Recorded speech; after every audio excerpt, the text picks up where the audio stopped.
Dykes, please stand. The first verdict reads as follows.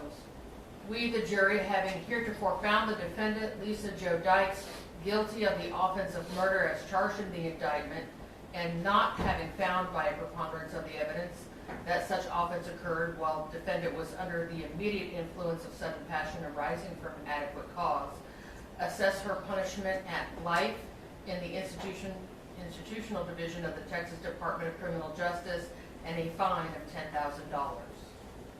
The second verdict reads as follows.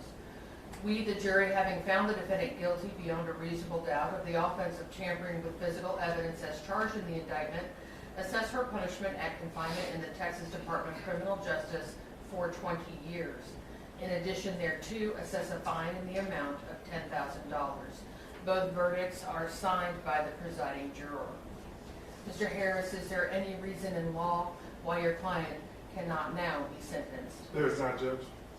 That it is the order and judgment and decree of the court in cause number F2175476, Lisa Jo Dykes, in conforming with the jury's verdict, I hereby sentence you to life in prison and a fine of $10,000.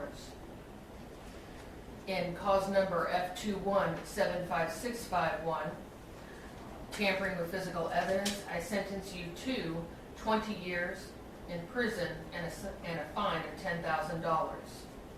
I order you taken by the sheriff and by her safely held until you can be transferred to an authorized receiving agent to begin your sentence in TDCJ.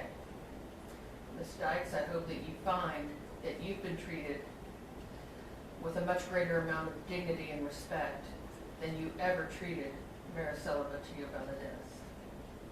May God have mercy on your soul. That concludes this hearing. You may be seated.